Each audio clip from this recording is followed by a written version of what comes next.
Yes, everyone, good evening and welcome back to Forever United TV. I'm Adam. We've got your Manchester United news and everything going on in and around the club this evening. Yes, we are almost in August. I know I say that. It's like a countdown every single day towards the next month of the transfer window, purely in hope that something actually happens for Manchester United and we get another player in.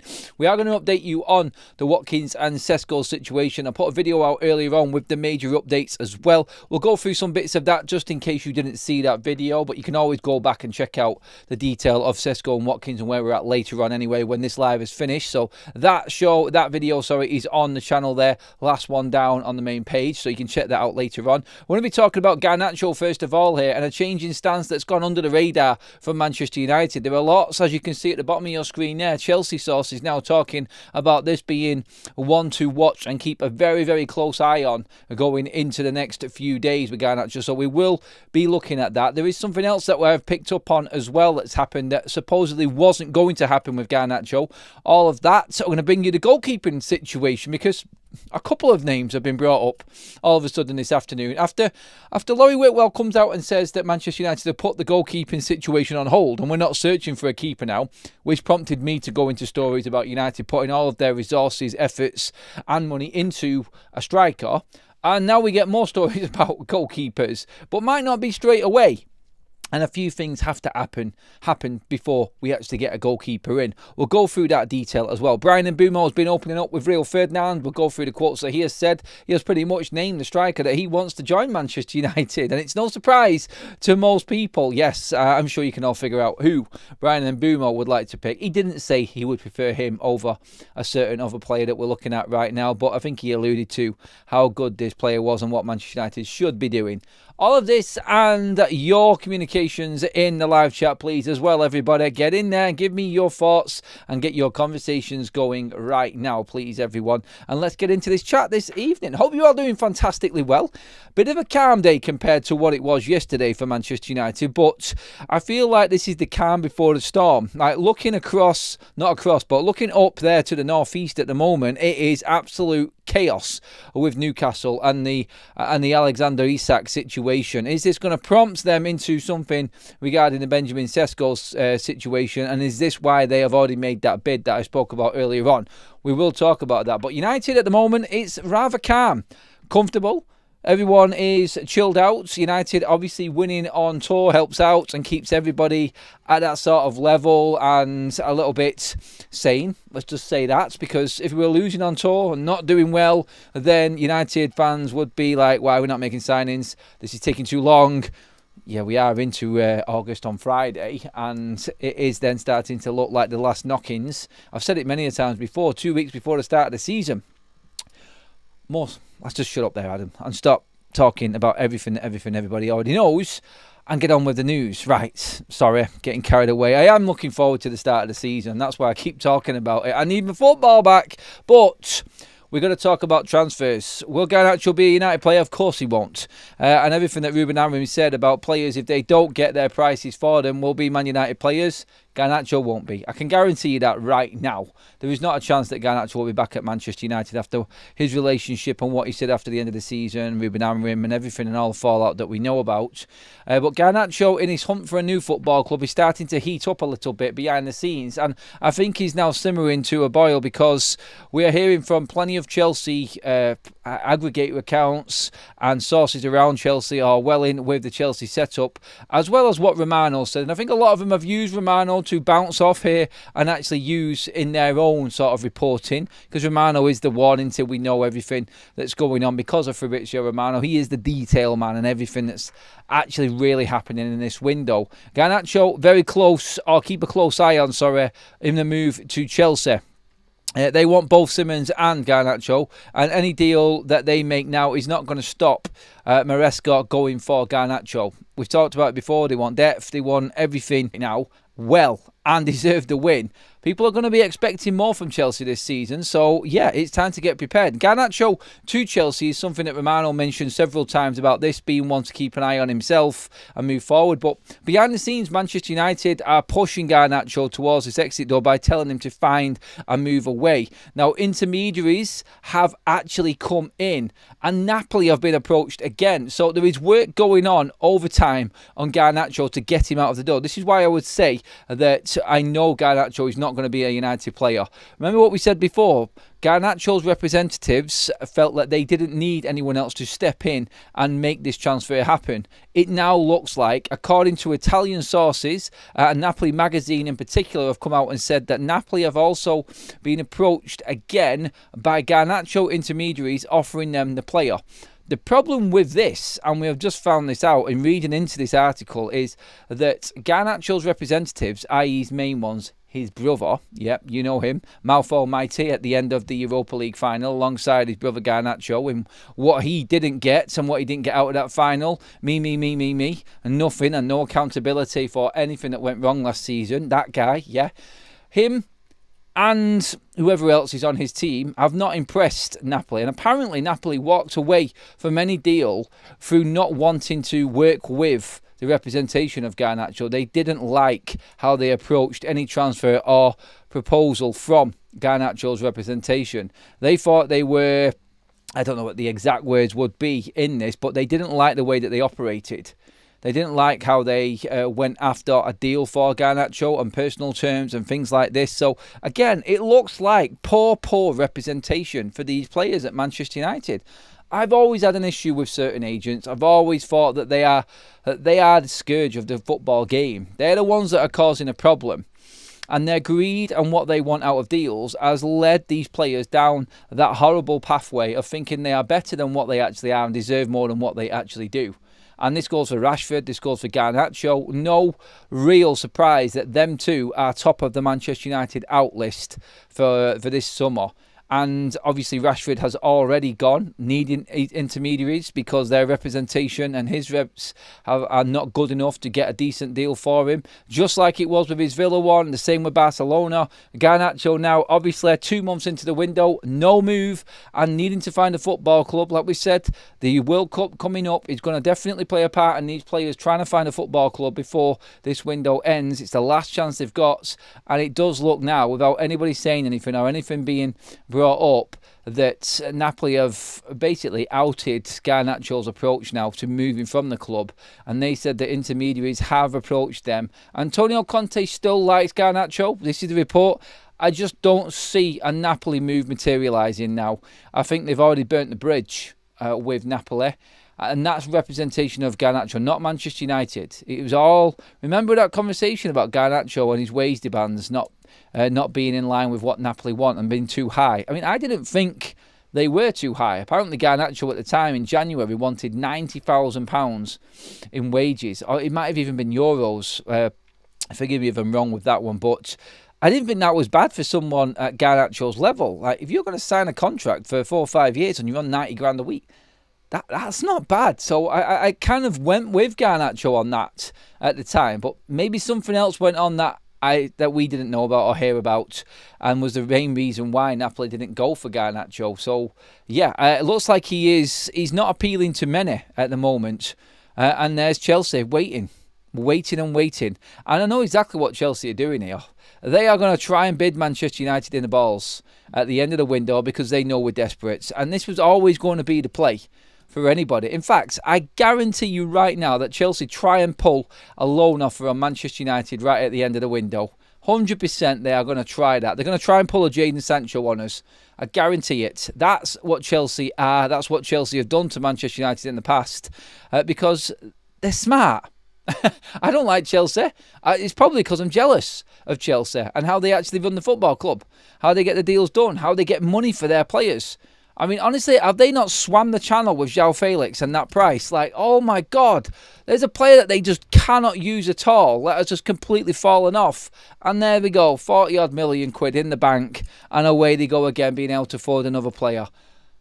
honestly, it makes you so angry watching other clubs operate and watching them get away with absolute murder when it comes to the transfers and the fees that they get. And then you've got United the way that we are.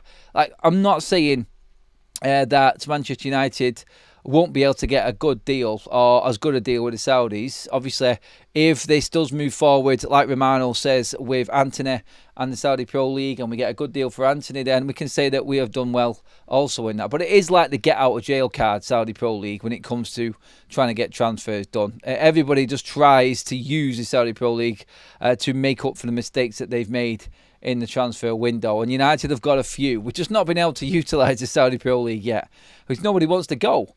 But when you look at where Garnacho is right now, I think going into the last month, even he's going to start getting a little bit tetchy. He's going to start getting a little bit nervous, I would have thought, because it's getting incredibly close to crunch time for him. He needs to be playing football now.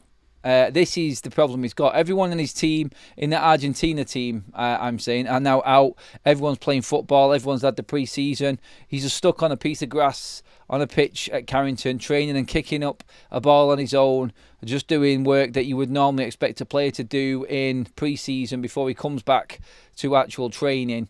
That's where he's at the moment. It must be killing him. Like, as much as he wants to be a stubborn old fool, it must be absolutely destroying him inside that he's not actually participating or playing football. First summer ever for someone like Garnacho to have to deal with this. He's seen his sidekick go with Rashford. He's ditched him now. He won't think twice about moving on and leaving Garnacho there behind. And yeah, everyone for themselves. He's got to get it sorted very soon. And this now looks like he might be pushing towards Chelsea to make a decision rather than Chelsea hanging on for Garnacho. Because there's a risk here. I think this is what Ruben was playing the other day when he came out and said there'll be Man United players next season. Well, that's World Cup over for Garnacho, and he knows it. United will not buckle. And if they don't sell Garnacho, they don't sell Garnacho. Simple as that. I think what he has always thought is that United need to sell him, and they don't. It will be bonus for Manchester United. He is going to be key to making some big signings, but Anthony will go, and Anthony's enough room for United to go and get the striker that they want, alongside what we've already brought in and the saving on Rashford's wages also. Sancho will also go, and Malacia will go. We may even sell Rasmus Højlund, and this may be the play that's actually going to come up now, which will scupper Garnacho's plans. I'm not saying he is that vindictive and he's doing this on purpose. I think there's an element of him that where he's spat his dummy out and he's just fed up and he's lashing out a little bit right now at United. He's thinking, all right, I'll just sit it out and I'll wait and I'll make United suffer a little bit. I think United will just let him rot. He's one player that's not costing the club a lot of money, and I think United are going to call it. I don't think United are going to. I don't think they're going to buckle. I don't think they're going to blink. I think they'll stand their ground with Garnacho in particular and say, look, go for it then. Like, do what you want to do. Go right to the end of the window. We won't sell you. It's as simple as that. And then he's stuck. It's World Cup over. What's worse, United not getting their money for Garnacho or Garnacho not playing in the World Cup? It will come around again for Garnacho and he'll have to do it all over again. Is he going to risk his career and be known as that player at Manchester United? Let's not forget, we didn't spend a penny on Garnacho. Well, we did. We spent £300,000 on him, but he's not costing the club anything. And if he's not used next season, then I don't think United are going to be too fussed. I think he'll end up doing a Sancho, missing our first part of the season, then going on loan in January because he's desperate. And he'll have one more meeting with the internationals in March before the World Cup comes around. United will wait till January on Garnacho. Guarantee it. Guarantee it. I can see them really standing strong with it. So that's what I think will happen. And I think Garnacho is now being pushed out of the door by United. And the fact that intermediaries are in play kind of makes me feel like Garnacho is now trying to make this happen himself. And I think he's fed up. United have played it well, I feel, with Garnacho right now. And I think standing their ground is definitely going to set the stall for the future and other players that may think that they can take United for a ride. I think the whole environment around Carrington now is completely changing. And it's good to see as a United fan. I'm happy. I am really happy with where we're at the moment. Problem Garnacho has because he scored an overhead kick goal, which don't get me wrong, was an absolute beauty. He thinks he's Ronaldo and has made it already. He does think he's made it already. I think that's the way he comes across. It is, isn't it? It is the way he comes across, and I think that's what's killed him at the end of the day. I think that's what's destroyed his Man United career. Anyway, a block came with a super chat says, question for me is, will Rashford wear a Chelsea shirt with Garnacho on the back, brothers in arms? No, is the answer to that, because Barcelona will never allow him to do that. That's another guarantee as well. UK says, never thought Garnacho would have become a problem player. We must have given him too much too quickly. I didn't think 50,000 was out of the way. I thought that was warranted. I really like you signing a youth academy player up who's showing real potential on a 5-year deal, 50 grand. That's that player into his early 20s on 50 grand. If he makes it, then you can earn a bit more from that. But him on that wage, I think that's really affected him as well, because he's seen other players on massive amounts of money. He's seen players that are younger than him at United on more money than him now, and he doesn't like it. I can tell you, I bet he... Actually, I don't know if he does or not. I'm just saying that. But I guarantee there will be part of him that thinks, I should be on that money. Surely I should be earning just as much as these other young lads at Man United. Well, no. And hopefully this is what we've got into Kobe Mainoo now. And he doesn't continue down this road with his agent saying that he wants 180 grand a week. Well, let's see if you earn it this season, Kobe, if United don't manage to buy a midfielder, because you're going to have to be relied on in some part this season. He's going to have to really, really pull it out, Kobe, this season. But again, just to round up on Garnacho there, I feel like that is important now to remember that he has obviously waited it out and thought that United might buckle on this, being told he's not on tour, training on his own, he's got no chance of integrating with the squad all summer. He's gone. I think he's gone. There's no way that Ruben would want him back. And internally, I think he's put his foot down and said, move him. And I think the biggest thing in this is Garnacho's World Cup place. Because of what everyone says, he thinks that he's actually there and made it now. He thinks he is one of them players. He should be a first team player. And if he's not in the World Cup, that will hurt. That will really hurt. His idol, Cristiano Ronaldo's last World Cup probably. All of his teammates in the World Cup. And he'll be sat at home, messing around on his PlayStation, doing whatever, not playing football at the age of 21. Now that has to hurt. And if you feel like your career is falling off a cliff at that age, then something is drastically wrong. Drastically wrong. So that, I think, is where I see Garnacho ending up. I think he will move. Chelsea probably will be the club that he ends up going to. I honestly feel like Chelsea have waited it out, but I think Garnacho's going to force this now to move forward, and I think it's because of United's stance that we've managed to get to this point. And that, I feel, is Manchester United doing everything that we've wanted them to do for an incredibly long time. And finally, we're seeing it. We really are. Anyway, let's get on with other news on where we're actually at right now. Quickly, right, I tell you what, let's get into the Watkins and the Benjamin Sesko update. If you didn't already hear what I said earlier on, I'll just quick update on that. There is some updates coming out as well, which say Jason Wilcox is massively in favour of Ollie Watkins, with Wilcox believing Premier League proven is the key to this summer. While Vivel has been in favour of Ekitike and now Sesko, Vivel has pushed for Sesko hard in internal meetings recently. And this is what Romano was saying earlier on. It does look like one man is pushing on Benjamin Sesko, and that is Christopher Vivel. There is a thought that Ruben is more in line with with Jason Wilcox. He wants Prem-proven players, and that's what United need.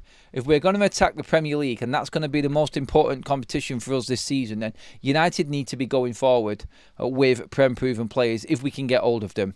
The problem with it is United are going to end up spending a lot of money on a player that's going to last 4 years.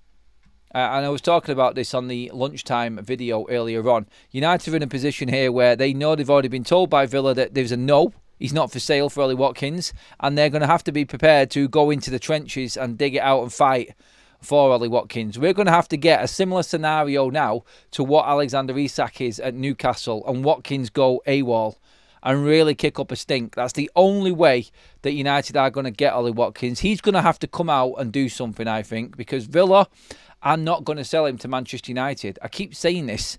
They're in a position here where they've got a player that they cannot afford to lose right now because there's no one to replace him. And I don't care what you say, Nicholas Jackson is not Ollie Watkins. Mateta is not Ollie Watkins right now, although he's a good player and he's going to be as close as you can get to Prem proven in terms of someone who has been as consistent as Ollie Watkins is anyway. Why would you want to, with 1 month left of the window, get rid of your biggest asset and then try and find a replacement for him with 45 million? You're not going to accept it. So this is the problem we've got. How confident are United that Watkins is going to do this and really make it hard for Aston Villa to keep him? So in terms of Isak right now, who would have thought that Isak would have gone AWOL? Refused to go on tour. Now reports coming out that he's not answering phone calls or text messages. He's not turning up to train. He has gone completely off the radar now, and it's turned into absolute bedlam up at St James's Park. And I think that's the kind of scenario that United are going to need to happen here with Ollie Watkins if we are going to pursue him.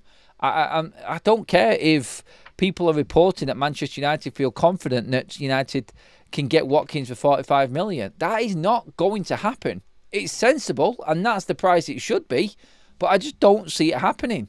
And United are going to have to be prepared to go all out on this and fight hard, because it's going to be a hard one. We're not counting out Benjamin Sesko yet. Yesterday was very pro Sesko and looking very positive. Vivil's still pushing. No agreement yet with either club. But it does look like Newcastle are the only ones that have made a bid.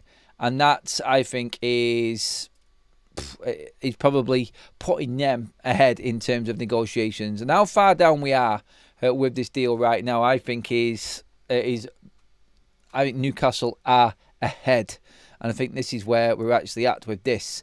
In terms of all of the little reports that are coming out now from different journalists, Charlotte Duckner has come out and said Manchester United Chiefs are looking at the difference in styles between Watkins and Sesko to work out which, if either, would be the best fit of Ruben Amorim's team as well. Yep, we're looking at a situation here where you're splitting hairs.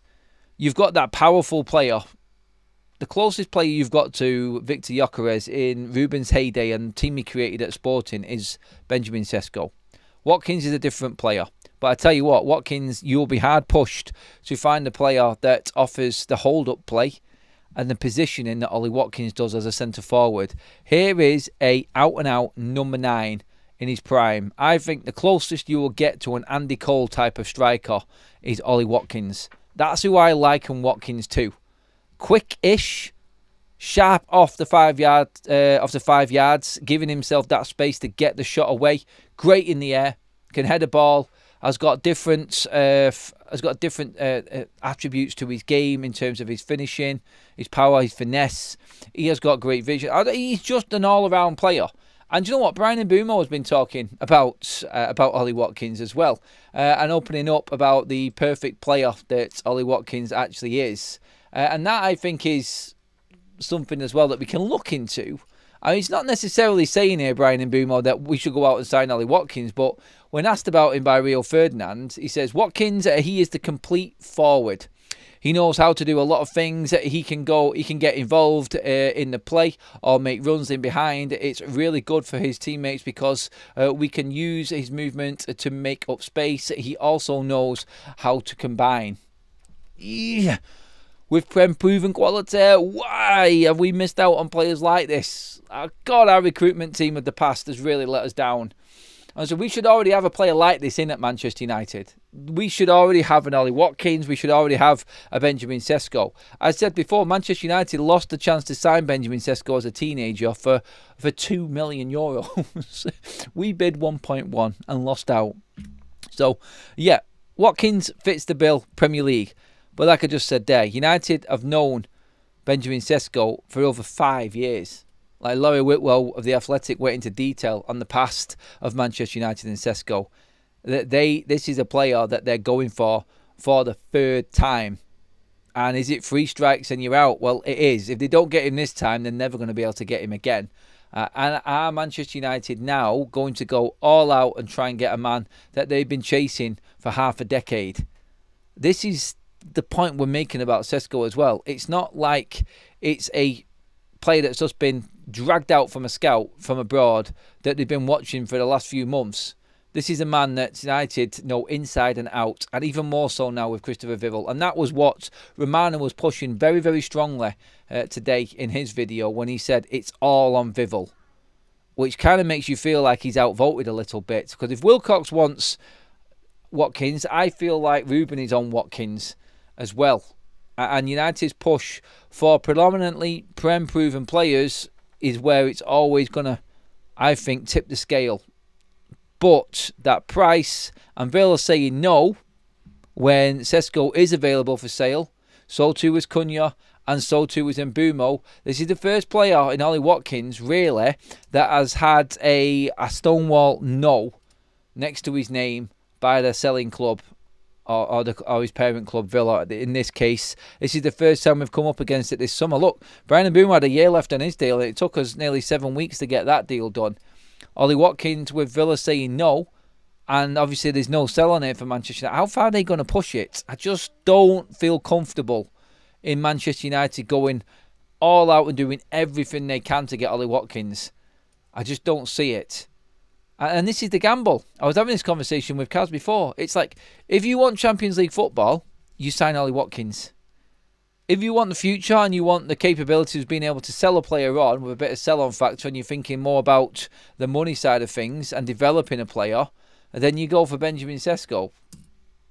And whichever way you want to go with that, that's everyone's own opinions. And some people don't like either. And we've found that out in live shows recently as well. Let's get into the chat on this one. Do you feel more confident that we're going to get Benjamin Sesko, or after today, do you feel like it's more tipping towards the Newcastle side of things? Let's have some options at this time, in terms of what, Ant, let me know please, mate. Is that in terms of other strikers we could bring in? Yes. In terms of the chat as well, everybody, some of the mods have already told you not to put messages in capitals. Look, we're not going to delete you off the channel. We don't do that here. We will if you persistently do it just to wind people up. But I'm not going to read your message out just because it's in capitals. I'm just going to say that to you right now. So if you want to do it, go for it. You're just going to get ignored. And that's just coming straight from me. So, yeah, whatever hope you had or you're thinking you're going to get with caps, just don't do it. It's as simple as that. And be nice. Be nice. Adam, I think we have to think about the here and now, mate. We can't keep failing. We can't keep falling behind. Would that be Ollie Watkins then, boxing? I think a lot would agree with you. 13 goals in the Bundesliga. No thanks, says Real. Recognise. Jack Jones says Bournemouth will want too much money. I think that's in replying to Evan Nielsen chants from Paul. Bab says, please just get someone in who knows where the net is. It's the hardest job in football, Babs. Getting the ball in the back of the net and finding a player that can do that consistently. Minefield. You have to jump through flaming hoops to get these players, don't you? And again, like, why are United not already lining up with players like Ollie Watkins in the side? It just shows you we were so far behind in what we have been doing. And to catch up, we're having to pay a premium to do so. That, I think, is where Manchester United are at right now. And this is why the decision is so crucial. But we're getting now, like Wednesday tomorrow, we should be hearing something quite soon regarding Benjamin Sesko. He's going to make his mind up and wants to be going to the Premier League and wants to be playing on that opening day. I think it has to happen in the next week for that. Yes, he's been training with Leipzig, yeah, but obviously he's got to be integrated in. So I think Romano's right in what he's saying. I think it will be this week. I can see it being this week as well. Would Watkins or Sesko get us in the top 4? Probably not. So probably 5th to 8th regardless. No, I think they would get us into the top 4 as long as we obviously perform well enough. I think that front line guarantees you at least 50 goals this season. And that is where Manchester United went wrong last season. That's where we didn't have the firepower. And I think that there, with Watkins in there alongside Mbeumo and Cunha, I think all three of them take the pressure off each other. So if one doesn't have a good game, the other steps forward. You know you've got goals in all three of them. And then you've got backup from Ahmad. You've got backup from Bruno. You've got 5 serial goal scorers there from last season, all in your starting 11. That's half of your team that got into double figures in the Premier League last season. That is the difference for Manchester United going from where they are now and doing a Nottingham Forest. And don't even tell me that this isn't doable, because Forest are exactly what Manchester United need to be looking at and what happened last season. Just avoiding relegation the season before, and then bang, spending most of the second half of the season in the top 4 fighting for Champions League, only to lose it right at the end of the season, but still get Europa League football. If we had a season like that and just fell out at the end, I'd accept that. United challenging again for top 4, but then having to take Europa League football at the end. I think most Man United fans would say that that is a successful return for Manchester United next season. It's a building block, and you have got the base then to start building on what we've done this transfer window into next transfer window, because there will be some financial room there next season as well with the players that are leaving, like we've discussed many a times already. But again, it is really interesting what's happening right now with the decision of United, because I think that this is what they're thinking. There is a player there that will catapult Manchester United a million miles forward, and a player there that might take a little bit longer, but it's a little bit more expensive. 60 million for a 29 going on to 30-year-old is a hard one for Ineos to stomach. That's my concern. Keep them likes coming in, everybody. We're almost at the 500 live like mark already, you absolute legends. Hit that subscribe button as well, everyone. We're on the march. Keep it going. Links and everything in the charts for everyone is all there. There is one in the live chat as well for all of the new kits and all of the retro kits that I have been sportingly wearing for you all. That's where I found mine, and that's the link to go and get your own right there. So go for it, everyone. Watkins will ramble on till the end of the window, and only to find out Villa still won't sell him, says Melissa. Melissa's not feeling it. I agree, we could have prime Ronaldo and with Onana in the net, we would still be shite. Taking us on to the goalkeeping situation. I mentioned it at the top of the show. Could Manchester United actually be waiting it out for Diogo Costa? Maybe not looking for a goalkeeper now, but waiting out for next summer, maybe, for Diogo Costa, when we're in a better position to buy a goalkeeper. Can we see out this season with Onana and Bayende? Honestly, no, we can't. And we need a goalkeeper now. I would be looking to sell both Bayende and Onana by next season. Maybe we bring in Lamens this season and see how he goes. See if he can stamp down that number one spot in United's first team. Onana goes in the summer. If it doesn't work out with Lamens, he could possibly be a number 2, and United could maybe go and invest into Diogo Costa next summer, because the story going around today is that Manchester United are very much interested in Diogo Costa still. Manchester United are showing interest in a summer move for Porto goalkeeper Diogo Costa. This, I think, is one that is doing... not doing the rounds, that's the wrong word there really, but...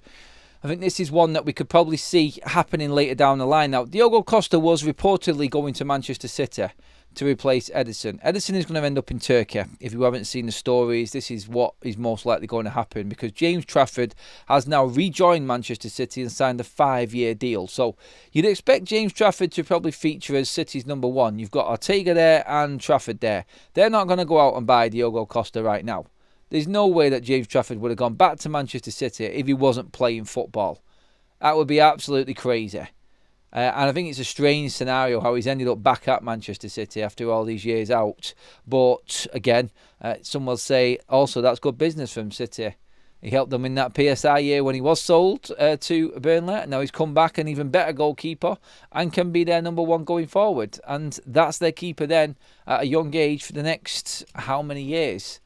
So we'll see. We'll see how that goes for Manchester City. But it takes them out of the reckoning for Diogo Costa. And maybe that's because United are now looking at Costa as a potential future signing. Did anyone see the report also on Nick Pope earlier on? Now, Newcastle are going for Aaron Ramsdale.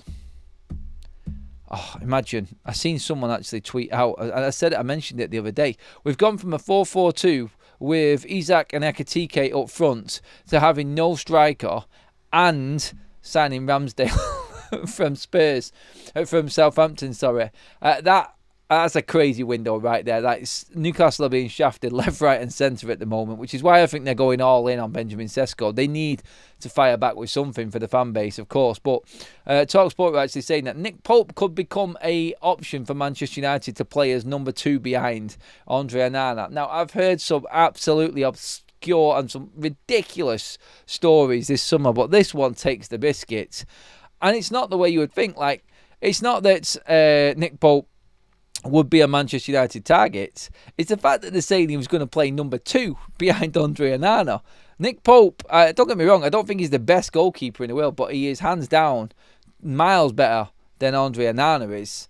And for Nick Pope to come in from Newcastle to then play number 2 to Andre Onana, nah, I'm sorry. Even Nick Pope would say, no thank you to that one.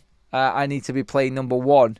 And if you're going to put me behind him, then, yeah, you can forget me getting anywhere near signing that contract. But, yeah, that is the goalkeeping side of things. All of a sudden, like, the goalkeeping reports came out of nowhere. Like, what is going on right now? I thought Laurie Whitwell earlier on said that Manchester United are now on hold with their goalkeeping situation. They're putting all their efforts into a striker now. Yeah, you know where I go with that one, don't you? It doesn't seem right all of a sudden when one journalist says it's over, and then all of a sudden we get multiple goalkeeper stories again. I think people are just jumping onto the trend of Manchester United and the goalkeeper hunt there more than anything. That's how I see that one.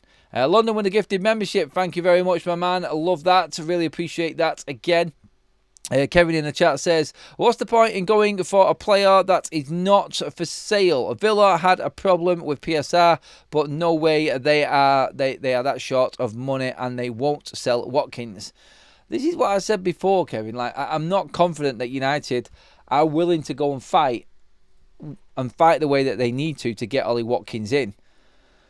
Villa have said no, and I brought that up in the video earlier on. Like James Ducker of the Telegraph was saying it. He's saying, look, Villa have already said no and made it very clear that Watkins is not for sale. So why would you go in for that player who's contracted for another 3 years, by the way, and he's 29, and Villa have said, look, if you want him, we're going to need to replace him, so you pay 60 million. It just doesn't fit. And then, like, I'm saying that Watkins is the better option. Of course, I would like Watkins over Sesko. I think that's the better fit. But, like I said, it's like either one of these strikers at the moment is just not quite making sense. I like both, but in terms of the actual deals and what's actually happening, they're not quite there, are they? They don't really make any sense whatsoever in terms of the structure of these deals and what's actually happening, the timing of them, how much money they are. It doesn't fit with me. And I look at it and I say, I just don't see how Manchester United have got the time, resources and energy to go that deep into any sort of transfer like that. I really don't. But again, it's going to come down to Jim Radcliffe's pockets and what he wants to do. And again, I keep going back to that first interview where he says, I would rather find the next Mbappe. He fits Benjamin Sesko, that is. He fits what Ineos really are looking for, and Watkins doesn't. But then again, if Wilcox is now thinking about it, like some reports have said, then maybe Manchester United are going to start thinking outside of the box and go, you know what? Maybe this is the right move for us. Maybe we should be looking to try and fix what we can now instead of looking to the future. Like, we've got plenty of youngsters there. We discussed all of this last night. There's already plenty there for United to go with. And again, we don't necessarily need to go out and get another young up-and-coming striker. If he's the only one available and we can make the deal happen, fair enough. But on the Sesko one, quickly again, just I missed out on something earlier on, is that Manchester United feel like Leipzig will drop the price and help them with the structure to make the transfer happen. That was another report that came out earlier on. Like, all of a sudden, Leipzig are going to not take the highest offer and help Manchester United out. Now, again, I said last night that Leipzig are in with this gentleman's agreement with Benjamin Sesko. For how much that actually works, I think there is something there where they're not going to stand in the way as long as they get their minimum price. And we discussed that last night, but Manchester United are hoping that that price would come down. Like, maybe they think Christopher Vivell has got that pull and can actually make something happen. God knows how they're thinking that this is actually going to turn around in their favour, but that's what's also being reported at the moment. Cannot see it, but again, it's going to come down to what Manchester United are paying out on the yearly. On the yearly. Like, that's what it is. It's an annual fork out on transfer instalments that Manchester United will be looking at, rather than the actual price tag of the player. United have spent more than release clauses on players just to bring the payments down before, and we know this. So how far are they willing to go with that is the question when it comes to Benjamin Sesko. Alan says with a super chat, thank you, mate. Hey, mate, could you compare the signings of Erik ten Hag against Ineos? In my opinion, they are all much better. Trust the process of Ineos. Look, the signings that ten Hag made were actually good signings last summer. They've all turned out to be decent. There's a few question marks, but definitely not. I think that was ten Hag's best summer, the one that he's just had at United. He had 3 summer transfer windows, and the one just gone, they ended up obviously scuppering him. Turned out, I thought, in terms of player performance, individual performance from these players, to be his best one. I personally thought there were a few signings in there from Ineos that were for the future as well, not just necessarily Ten Hag. I thought Agate was a system signing, not necessarily a Ten Hag man that he knew about. It was one player that he had no idea about, Ten Hag. And I feel like that was proof that Ineos were starting to look at transfers with a proper structure and a football structure in place. Another Alan says, I can't see Sesko going to the Toon. He will Stato Leipzig for another. He'll stay at Leipzig, I think, for another season and come to United next year. Well, that's what he did last year. He was supposedly leaving last summer and then decided to stay and develop for another year. And now he feels like he's ready to move. And I think there was an agreement in place there, and that's what Romano has said on Sesko's situation at the moment. Digital Sports says that Prem proven doesn't guarantee success. Fernando Torres left Liverpool to Chelsea for 50 million, but flops at Chelsea. It's a very good point, very true. That doesn't guarantee you. All it does is shorten the odds. I said this last night. There's no guarantee that Watkins going to United is going to actually be the world beater that we all hope he is, because he's got Premier League goals at Villa. He's going from Villa to United, and the difference is night and day. The scrutiny, everything that comes with a United signing, particularly if you are coming from a rival club as well, he's going to be overly scrutinised.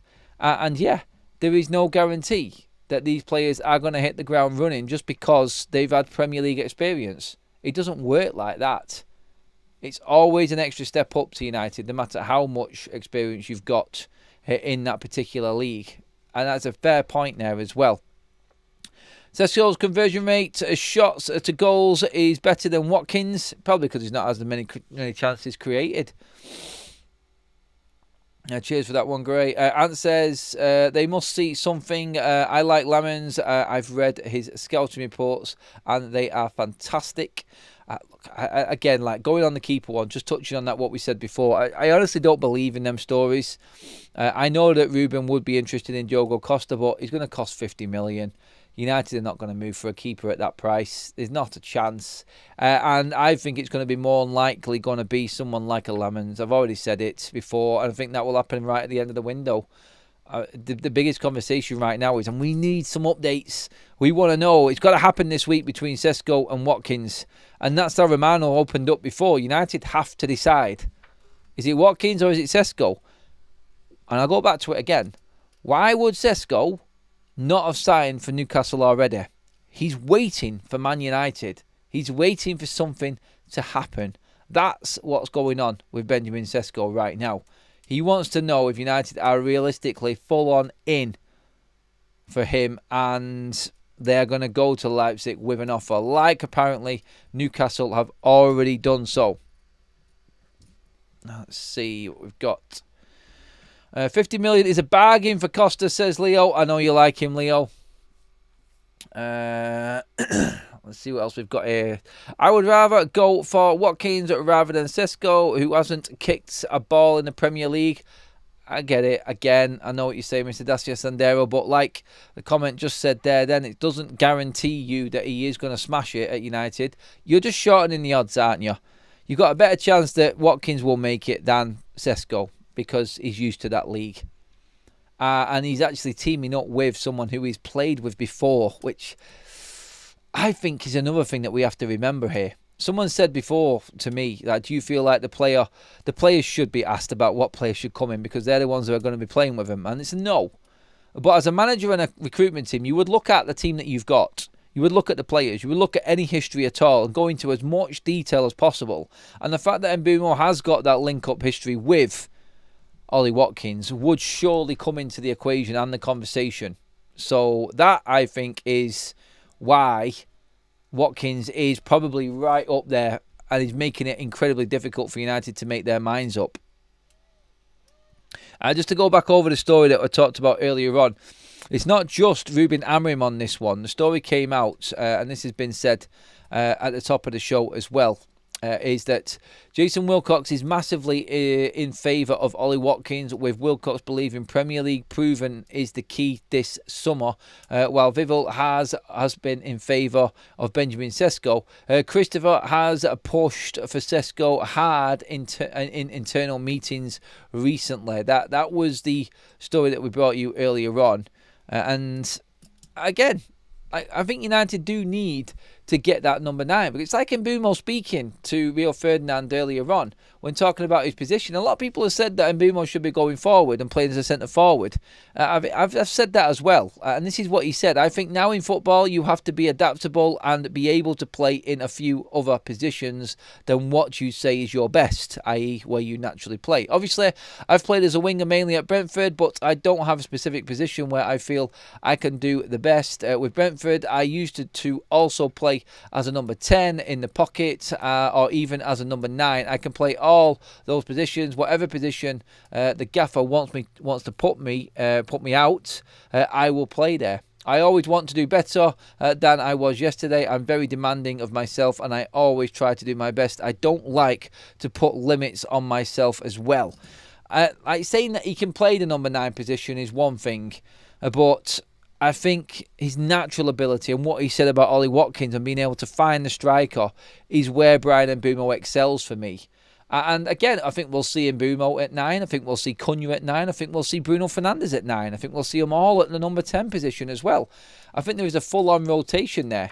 And that, I think, is where United will have a slight upper hand on other teams this season. The fact that we can rest players in between weeks and weekend games and prepare properly and figure out a rotation of how to work the system in. This is if we don't get a striker, that is. I think Ruben is fully prepared to go into this season without one. Knowing that he's got time to work with these players, you could obviously utilise a few different aspects of the squad in making something work up front. So, again, I think that's something else that we need to remember. But then again, I will always say this. I actually think that what Romano said and Ruben wanting a striker is that the final little piece of this transfer window for him, he desperately wants another centre forward so he can work with everything that he's got there with his right number 9, the 2 10s, and then obviously everything else with the wing backs is falling into place as well for him. Yeah, not probably ideal, but if you look at it, he's the one that put Ahmad at wing back. He brought in Dorgu. And, oh, my camera has gone off. Sorry, everyone. I will just try and bring that back up again now. Sorry about this. I think I've just had a bit of an overheat situation going on there. And we're back. Sorry about that, everyone. But if it goes again, I'll probably finish up the show on that one. But, yeah, just talking about it quickly again there. Sorry if you thought I had a full-on blackout moment there. But the Ahmad, Dorgu, there his wing-backs. He's putting Bruno in central midfield. Agati is his midfielder. He's adapting Mainu into that midfield as well. He's got his 10s. If he gets his striker, he's got Heaven at the centre-back. He's brought him in there. He's pretty much moulding in his team into this situation now, Ruben Amorim. And you could say that he is now, really, after this transfer window, going to have what he needs, particularly if he gets that front three in. And that's why the striker is crucial. Because then, like we said, we can realistically judge Ruben Amorim then on what he's doing and what he is as a coach, because he's got them players in that he really needed, and I think that is a big piece of it. I have no idea how the show went that quick. Honestly, Absolutely ridiculous. Thank you so much, everybody, for being part of it. I've got training tonight. Super chat in at the end there. Sesko's a player you bring in behind Watkins, says Ant on that one. Thank you to the new members. Thank you, current members. Thank you, mods, for helping with the chat. Again, quickly before we go, everybody, that QR code on your screen right there. We are at the end of the month, and the end of the month specials are right in on Match Bingo right now. Brilliant game to play alongside any watch-along that we have done or any game you're watching. All you have to do is scan the QR code on the screen. Make sure that you download the app from that scan or click on the link in the description. That will also take you through to the App Store where you download the app. Deposit £5, dead easy. We will double that instantly to £10 if you're a new customer. If you are an old customer or a new customer, you can also put the promo code in FUTV in capitals at that section of the check-in, and that will boost your score by 200%. So give yourself a better chance in the games as well. There are loads of offers on right now, not just in football but in darts also, but friendlies going on as well. MLS, we have a lot, and we have loads of specials. So get yourself prepped now and in position, ready for the new season. It is a really easy game to play as well. Simple when you've got the app on. It's just like playing bingo with match events. Scoring goals, hitting the crossbar in certain minutes, substitutes in certain minutes, could be anything in a game. And all you have to do is make a line and win 25 quid instantly. Another 25 for double a line, and then you get the full house, 200 to 300 quid match bonus right there for Match Bingo, everybody. And it's £2 a card. I mean, you can't get better than that. You are missing out if you haven't got it already. Download the app and make sure that you use that QR code and the link in the description if you're doing so. That way you can then put the promo code in of FUTV, all caps, and get your extra bonus as well. And that goes for players that have already downloaded it as well. That promo code is yours to use. So get on it now, everybody. Thanks again to Match Bingo, our match day sponsors. I am so looking forward to seeing match day again right now. And that is around the corner. But for tonight, that is it. You are fully up to date with everything going on with your beloved Manchester United. I will be back in the morning, unless we get a Romano breaking news tonight. Again, as always, I always say it. Make sure that you are ready to go by hitting the subscribe button, bell notifications. I will keep you fully updated. When that notification hits and there's a show on or there's a video on, it means something's happened. Hit the subscribe. Make sure you give the video a like. Get your comments in on this video once the live is finished, more importantly, and let me know your thoughts. I'll have a sieve